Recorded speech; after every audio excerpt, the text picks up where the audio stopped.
Welcome. आज दोनों sir.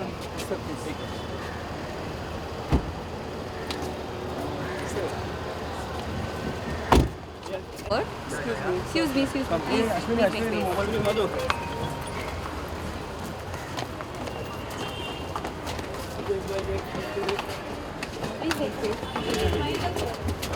अंदर मत जाओ.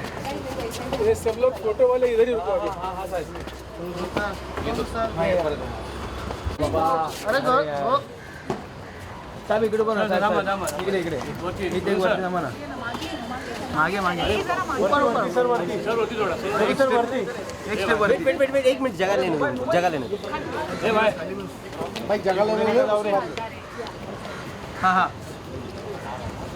पुढे सर. समोर साहेब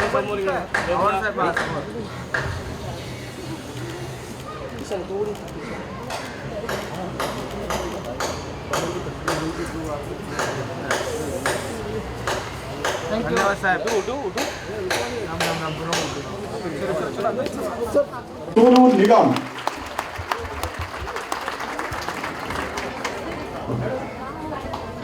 ज्यांच्या आवाजात साखरेचा गोडवा आणि हिमालयाची उंची आहे, ज्यांच्या प्रत्येक सुरात भावनांची रुंजून आहे, ते नाव म्हणजे आदरणीय सोनू निगम. जोरदार टाळ्या वाजवून यांचे स्वागत करूया. मी विनंती करतो आदरणीय विनीता साहू मॅडम, अपर पोलीस आयुक्त, आदरणीय श्री आनंद बोईटे सर, पोलीस उपायुक्त यांनी सोनू निगम यांचे स्वागत करायचे आहे. आदरणीय विनीता साहू मॅडम, आदरणीय श्री आनंद बोईटे सर हे पुष्पगुच्छ देऊन सोनू निगम यांचं स्वागत करतात.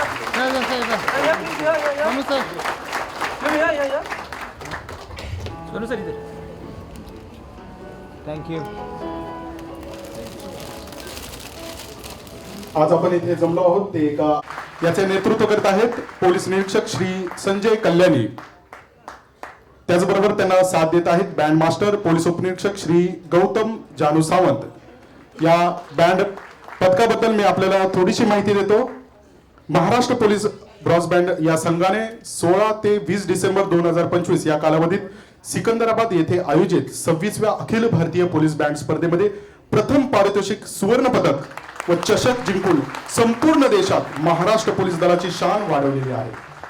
तसेच अद्यापपर्यंत आयोजित अखिल भारतीय पोलीस बँड स्पर्धामध्ये महाराष्ट्र पोलीस ब्रॉस बँड या संघाने एकूण 2 चषक, 2 सुवर्ण, 1 रौप्य अशी आणि 4 कांस्य पदक अशी जिंकण्याची उल्लेखनीय ऐतिहासिक कामगिरी केलेली आहे. जोरदार टाळ्या वाजवूया. त्याचबरोबर या पथकाचे नेतृत्व करीत आहेत पोलीस निरीक्षक श्री संजय कल्याणी सर. हे बृहन्मुंबई पोलीस दलात नेमणूक होण्यापूर्वी भारतीय नौसेना वाद्यवृंद पथकात कार्यरत होते. म्हणून त्यांनी भारतीय संगीत उद्योगात उत्तम वादक म्हणून नामांकित संगीतकार व गायकांसोबत प्रावीण्य मिळवून आपले नाव लौकिक केलेले आहे. आपण पाहत असलेले ब्रॉस बँड संचलन हा पोलीस निरीक्षक श्री संजय कल्याणी यांच्या नेतृत्वाखाली सादर होत आहे. त्यांच्यासाठी जोरदार टाळ्या वाजवायच्या आहेत. त्याचबरोबर आदरणीय सोनू निगमजी सर यांच्यासोबत देखील त्यांचे कार्यक्रम झालेले आहेत. आपल्या मुंबई पोलीस दलाची वाद्यवृंद केलेले आहेत. सारेगमपा या ठिकाणी जो स्टेज शो होता या ठिकाणी देखील कल्याणी सर यांनी देखील त्यांच्यासोबत काम केलेले आहे. तर पुन्हा एकदा जोरदार टाळ्या वाजवूया या वाद्यवृंद पथकासाठी. आणि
जोरदार टाळ्या वाजवत आहेत मुंबई पोलीस मागे वृत्तपथक यांनी अतिशय सुरेल असं या ठिकाणी संगीतमय वातावरण या ठिकाणी केलेलं आहे.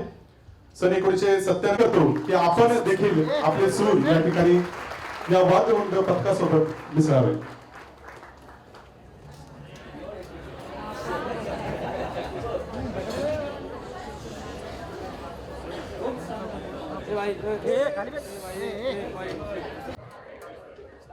सर्वांना नमस्कार. आपको बहुत बहुत नमस्ते.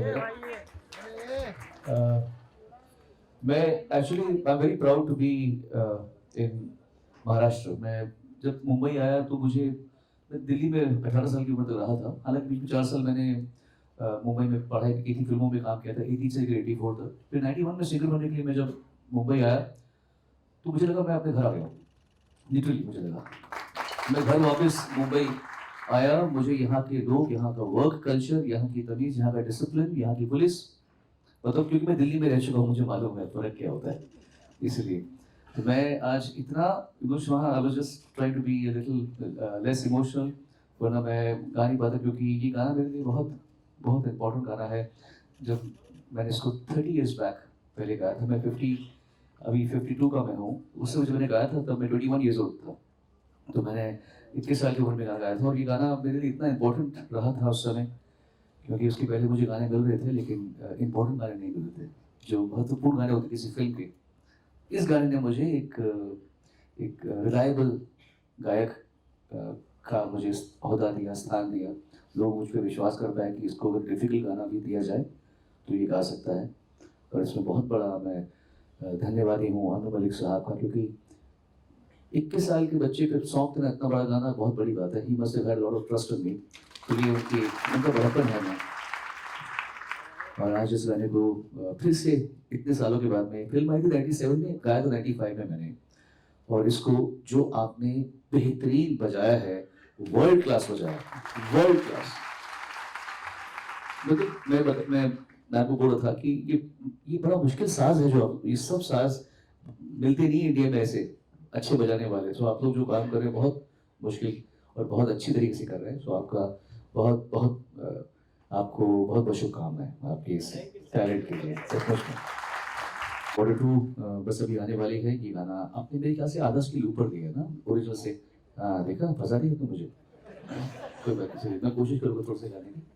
मैं बैठे बैठे समझ गया था कि थोड़ा ऊंचा है ओरिजिनल से। चलिए आप बजाए, आप मुझे, आप मेरे बॉस हैं, आप बताइए मुझे मुझे कब स्टार्ट करना है।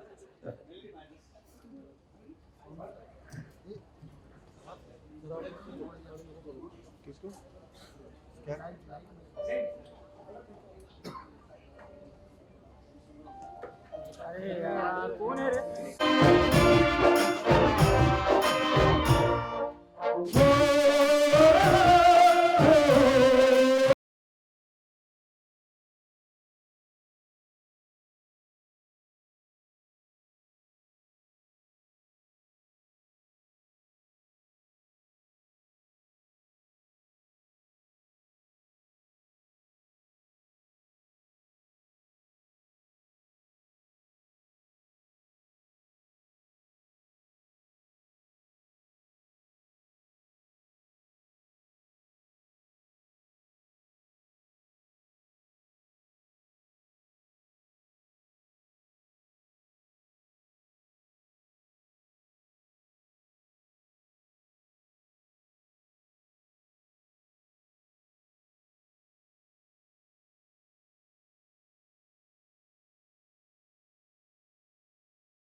टाळ्या वाजवायच्या आहेत.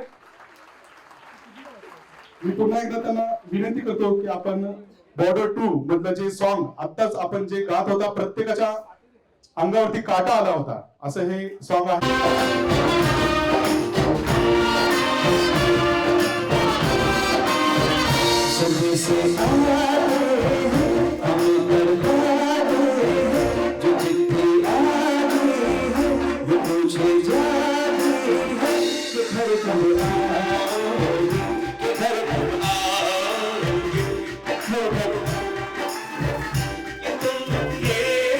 सोना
मैं वापस आऊंगा, मैं वापस आऊंगा, फिरत में जाऊंगा उसी की छाँव कि माँ के आंचल से पावेगी गम से किसी के नाम से या दोबारा मैं एक दिन आऊंगा, मैं एक दिन आऊंगा, मैं वापस आऊंगा, मैं वापस आऊंगा।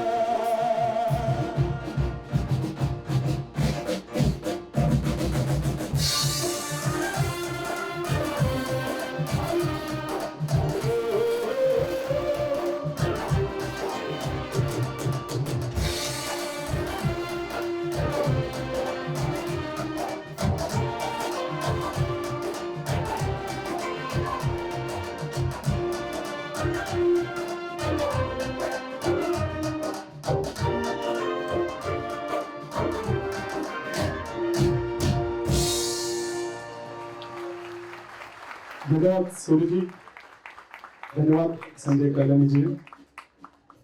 Thank you thank you.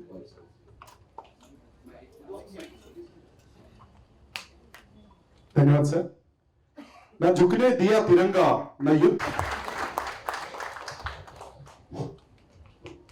आपण कर्तव्य करीत असताना किती कठीण कालावधी असेल कर्तव्याचा, कुठलीही कितीही कठीण परिस्थिती असली तरी त्या परिस्थितीमधून पण आपलं देश सेवा किंवा आपण आपल्या वरिष्ठांनी किंवा आपण ज्या खात्यामध्ये भरती झालेलो आहे त्या खात्याच्या संदर्भात खात्याच्या प्रती जे कामकाज असतं ते कामकाज निष्ठेने पार पाडून त्याच्याबरोबर कर्तव्य करीत असताना आपलं कर्तव्य प्लस समाजाची सेवा आणि त्याचबरोबर जसं बॉर्डरमध्ये आपल्या कुटुंब कुणीतरी आपण कर्तव्य करीत असताना घराकडे ओढ पण असती। त्या हिशोबामध्ये एक माझा किस्सा आहे की 2007 मध्ये मी आतापर्यंत टोटल 14 वेळेस नक्षल भागामध्ये ड्युटी करून आलेलो आहे 1991 ते 2023 पर्यंत। आणि या कालावधीमध्ये 2007 ला चंद्रपूर जिल्ह्यामध्ये जिवती म्हणून एक नवीन तालुका आहे आणि जिवतीपासून साधारण 50 किलोमीटर अंतरावर एक गडचांदूर म्हणून आहे, मोठी तिथं याची सिमेंटची फॅक्टरी आहे। तर मी त्या ठिकाणी असताना ज्योतीला असताना तिथं रेंज वगैरे काही नसायची म्हणून मी प्रत्येक दिवशी गडचांदूरला 50 किलोमीटर जायचो, 50 किलोमीटर यायचो। यासाठी यायचो की त्यावेळेस 27 मे 2007 ला एक MPSC ची परीक्षा होती आणि त्या परीक्षेसाठी माझी वाईफला मी बसवलं होतं बा। अतिशय गरीब घराण्यामधली मुलगी आहे, आजही घरी गेलं तर खायला नसतं अन्न। मग अशा वेळेस मी 50 किलोमीटर जायचो ज्योती ते गडचांदूर आणि गडचांदूर ते ज्योती आणि प्रत्येक दिवशी एक तास एक सब्जेक्टचे क्लास द्यायचो आणि असा पूर्ण कालावधी मी जेवढे 3 महिन्याचा कालावधी होता त्या 3 महिन्याच्या कालावधीमध्ये मी माझ्या वाईफला शिकवलो आणि त्याच्यामधून आज ती यशस्वी झाली आणि आज ते ह्याच्या MPSC मधून सिलेक्शन होऊन आज अन्न व नागरी पुरवठामध्ये नोकरी करते। ही झाली कर्तव्य करत असताना कुटुंबाकडची ओढ। त्याच्याबरोबर नक्षल भागामध्ये गडचिरोली, चंद्रपूर आणि गोंदिया या ठिकाणी कर्तव्य करीत असताना ज्या कुटुंबामधले आई वडील बहीण भाऊ यांचा नक्षलवाद्यांनी यांना मारलेलं आहे असे मी त्या गावामध्ये जाऊन सर्वे करायचो आणि जे 10वी आणि 12वी पास शिकलेले जे मुलं आणि मुली आहेत यांना मी प्रत्येक टर्मला ज्या वेळेस मी नक्षल भागामध्ये ड्युटीला जायचो त्यांना तिथं क्लास वगैरे घ्यायचो। जो गरगरीब ज्याला घरामध्ये काही कोणीच म्हणजे म्हातारे आहेत, कोणी आधार नाही अशा ठिकाणी त्यांना काही अन्नदान करायचो, कपडे द्यायचो, सणावाराला त्यांना मदत करायचो। आणि 2008 मध्ये बिजेपार म्हणून एक गोंदिया जिल्ह्यामध्ये त्या ठिकाणी प्रदीप देशपांडे SP असताना तिथं मी एक शिबिर घेतलं।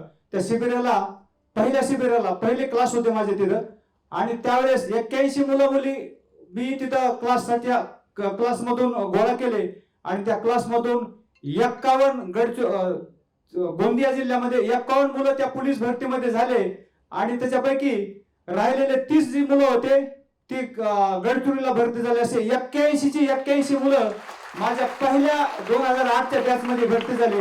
असे प्रत्येक टर्म मध्ये जवळजवळ 250 ते 300 पर्यंत गडचिरोली, गोंदिया आणि चंद्रपूरमध्ये माझ्या क्लासच्या माध्यमातून किंवा आज मी सेवा केली त्या सेवेच्या माध्यमातून आज प्रशासनामध्ये गोरगरिबांचे मुलं आणलेले आहेत. असे मुंबईमध्ये पण भरपूर मी कर्तव्य करीत असताना आपलं कर्तव्य सांभाळून सेवा केलेली आहे आणि त्या सेवेचेच फळ आता 12 डिसेंबर 2025 रोजी मला महात्मा ज्योतिबा फुले राष्ट्रीय फेलोशिप अवॉर्ड दिल्लीला मिळालेला आहे.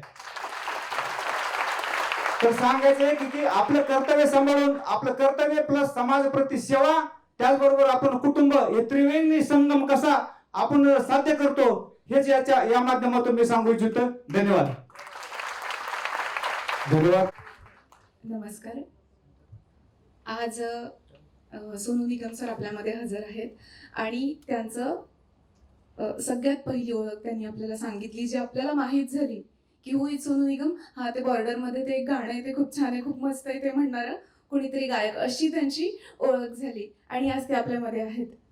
तर कर्तव्य काय, कर्तव्याची जाणीव काय हे मला केव्हा कळालं याबद्दल एक किस्सा आहे.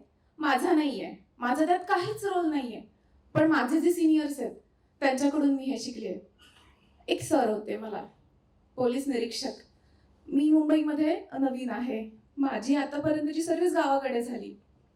गावाकडे कसं असतंय, एक मुख्यालय म्हणजे एक SP ऑफिस आणि त्याच्यापासून 50-60 किलोमीटर लांब अंतरावर छोटे छोटे पोलीस स्टेशन्स असतात. असं एक पोलीस स्टेशन आहे नंदुरबार जिल्ह्यामध्ये, अक्कलकुवा. खूप ट्रायबल एरिया. ते लोक जी भाषा बोलतात ती आपल्याला कळत नाही, आपण जे मराठी बोलतो हे त्यांना कळत नाही. मग आपल्याला ट्रान्सलेटरची गरज असते. ट्रान्सलेटर पोलीस पाटील, सरपंच, गावातले शिकलेले लोक ते आपल्याला मदत करतात. त्या गावामध्ये एकदा झाला कम्युनल राईट. परिस्थिती खूप भयंकर होती. आम्ही सगळे तिथे हजर होतो. पोलीस स्टेशनला स्टाफ होता 60-70 अंमलदार आणि आम्ही 3 ते 4 अधिकारी. अशा वेळी आम्हाला मदत मिळण्यासाठी 50 किलोमीटर लांबून मदत येणार होती. 200-300 लोकांचा मॉब रस्त्याने पळत होता, हातात त्यांच्या हत्यारं होती आणि छोटंसं गाव होतं आणि आम्हाला त्यांची भाषाही येत नव्हती. जे 2-3 गावातले महत्त्वाचे लोक होते ते आम्हाला मदत करत होते, सांगत होते की मॉबची सायकोलॉजी काय आहे आम्हाला, कारण त्यांची भाषाच समजेना. एवढ्या पॅनिक सिच्युएशनमध्ये सगळे धावपळ करत आहेत आणि आमची टीम काम करते. आम्ही काम करत आहोत, पोलीस जसं आपण नेहमी काम करतो तसं. आम्हाला गाईड करायला कोण, आमचे PI सर, कारण त्यावेळी तेच तिथे लीडर होते. ते आम्हाला सूचना द्यायचे, आम्ही तसं पटापट काम करायचो. आमच्या सरांना एक फोन आला आणि सर एकदम स्तब्ध 10 मिनिटांसाठी काहीच बोलेना झाले. आम्हालाच कळत नव्हतं की आता करायचं काय, सिच्युएशन हँडल कशी करायची. आम्ही नवीन खात्यामध्ये, जसं बॉस सांगणार तसं आम्ही करणार, पण आता तेच काही बोलेना झाले होते. मग त्यांनी पाणी बॉटल मागवली, तोंडावर पाणी मारलं, थोडं पाणी पिलं आणि परत सूचना, असं करा, तसं करा, हे करा, ते करा. मग आम्ही पटापट आरोपी अटक केले, गुन्हे दाखल केले. खूप पटपट काम सुरू होतं. 1 दिवस झाला, 2 दिवस झाला, सरांना वारंवार फोन येत होते आणि सर आम्हाला समजायचं की तो फोन आल्यावर ना सर थोडं प्रेशरमध्ये राहायचे. काय होतं आम्हाला माहीत नव्हतं, कारण फोनवर आम्हाला त्यांनाच ऐकवायचं ना, आम्हाला नव्हतं समजत. मग थोड्या वेळाने आम्हाला हे रिअलाइज झालं की फोन आल्यावर आमचे सर डिस्टर्ब होत आहेत. मग आम्ही थोडं सरांवर पण लक्ष कॉन्सन्ट्रेट केलं की नेमकं होतं काय. तेव्हा आम्हाला समजलं सरांची तरुण मुलगी, 18-19 वर्षाची तरुण मुलगी, तिच्या 4 चाकीचा अपघात झालेला आहे आणि तिला पायापासून खाली कुठलाच अवयव काम करत नाहीये आणि सर मॉब हँडल करत होते, गुन्हे दाखल करून घेत होते आणि आरोपी अटक करून घेत होते. हे सगळं एकाच दिवशी झालं. आम्हाला 2 दिवसांनी माहीत पडलं. आम्हालाच जर 2 दिवसांनी माहीत होतंय तर आमचे जे सिनियर्स आहेत, आम्हाला जे मार्गदर्शन करत होते, आमचे SP साहेब, आमचे ॲडिशनल SP साहेब आणि आमचे DYSP सर, यांना त्यांनी कोणालाच काहीच सांगितलं नाही की माझ्या घरी ही कंडिशन आहे, माझ्या घरी असं झालेलं आहे. मग 8 दिवसांनी आमच्या पोलीस स्टेशनला सदर गुन्ह्यासंदर्भात मीटिंग सुरू होती. आमचे पोलीस अधीक्षक सर आमच्या ऑफिसमध्ये होते. सगळं डिस्कस करत होते की हा जो सिच्युएशन बदललेली आहे याला आपण कसं कंट्रोल करू शकतो, याच्यात आपण काय ठीक करू शकतो. त्या मीटिंगमध्ये पुन्हा एकदा फोन वाजला. सर बाहेर गेले, फोनवर बोलले, दरम्यान आमचं नाही काही राहावे ना. आता जेव्हा तुम्ही गावापासून लांब असता तेव्हा तुमच्या पोलीस स्टेशनचे जसे इथे सिनियर असतात तसे तिथे पोलीस निरीक्षक असतात. तेच तुमचे कुटुंब प्रमुख असतात. आणि आमचा कुटुंब प्रमुख एवढ्या त्रासात आहे म्हणल्यावर आमच्याकडून काही राहवलं गेलं नाही.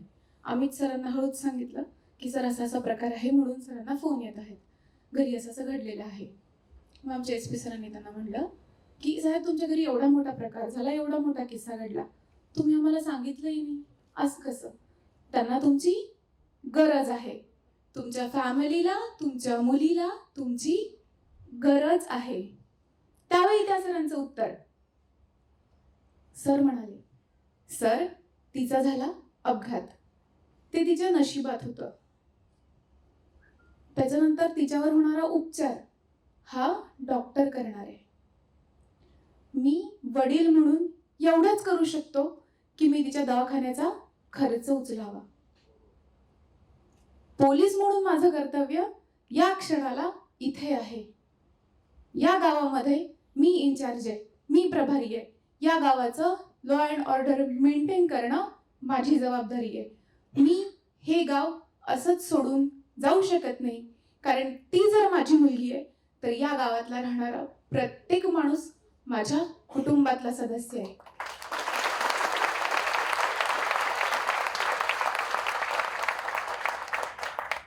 त्या दिवशी आम्हाला रिअलाइज झालं की कर्तव्य काय आहे आणि ते बजावण्यासाठी जिगर काय असतं. फक्त युनिफॉर्म मिळाला आणि मला कागदावर लिहून दिली की ही तुझी कर्तव्य आहेत आणि ती मी पाळणार, तसं होत नाही. पॅन्डेमिकमध्ये असंच सेम, तेच आमचे प्रभारी. मला फोन आला घरून की घरात माझ्या आईवडील आणि लहान भाऊ तिघं पॉझिटिव्ह आहेत आणि बाबा म्हणजे कंडिशन खूप खराब झाली म्हणून त्यांना ॲडमिट केलेलं आहे. मग मलाही वाटलं मी पण घरी जावं, पण मी अशा ठिकाणी पोस्टिंगला होती, सांगितलं भाषा कळत नाही, काय नाही, काहीच नाही. माझ्या पोलीस स्टेशनला पोलीस लाईन होती, तिथे अंमलदारांना राहायला सोय होती. मोजून 60-70 लोकांचा स्टाफ. 60-70 लोकांपैकी आमचे 45 ते 47-48 अंमलदार एका पोलीस लाईनमध्ये राहायचे. आणि पॅन्डेमिकमध्ये काहीतरी रिझल्ट आला, आमची संपूर्ण पोलीस लाईन क्वारंटाईन झाली. उरले 12 ते 13 अंमलदार काम करायला आणि 4 अधिकारी होते, त्यातले 2 अधिकारी सुद्धा क्वारंटाईन. आमचे सिनियर सर आणि आम्ही 2 अधिकारी. आम्ही बचावलो, आमचे रिझल्ट ठीक होते, आम्ही क्वारंटाईन नव्हतो. पोलीस स्टेशनला आता काम करेल कोण ना? तुमचं 80% स्टाफ कोरोनामध्ये, लॉकडाऊनमध्ये क्वारंटाईन झालेला आहे.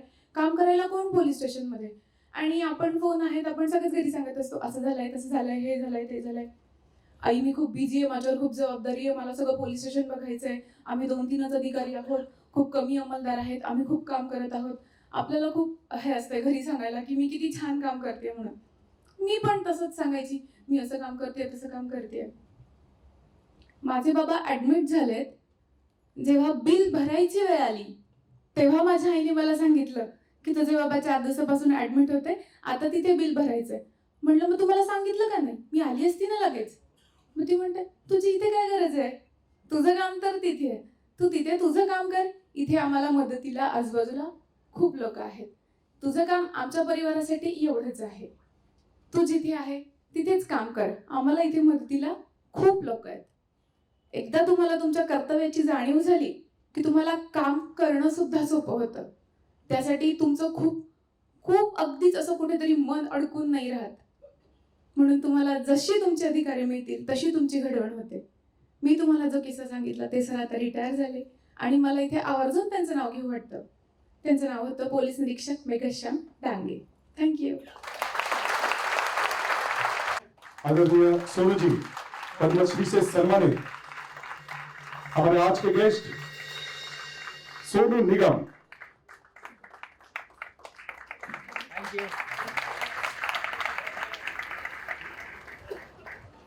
और इसके बाद विनीता साहू मैडम, अपर पुलिस आयुक्त.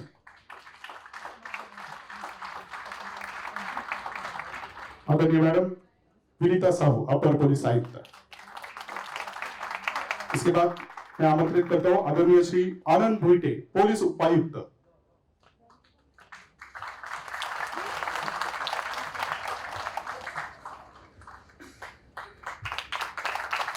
इसके बाद मैं आमंत्रित करता हूं आदरणीय श्री अनिल आवाड, सहायक पुलिस आयुक्त।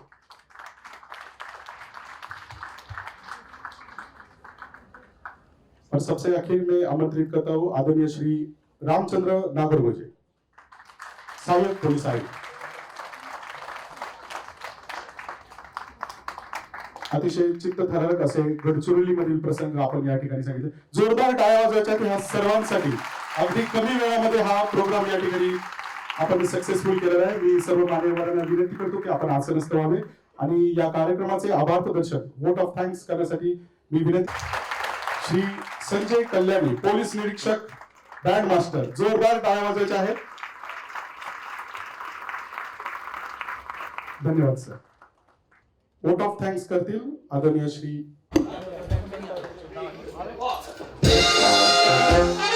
टाळ्या वाजवायच्या आहेत जोरदार।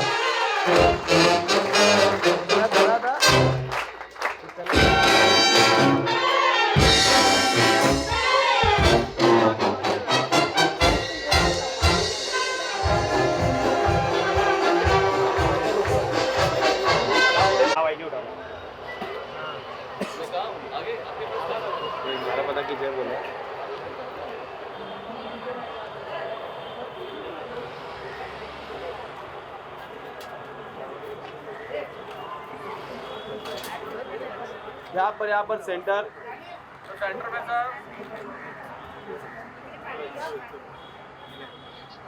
एक क्या कॉल करेंगे?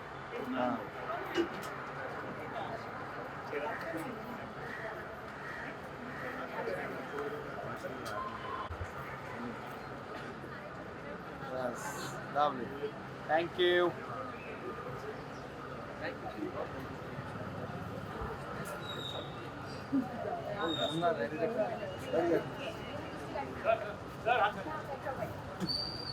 सगळे सर बघतात आता काय चाललंय, आता झालं, आता काय करणार आहे? आले आले आले आले आले आले bye sir, bye bye, thank you sir.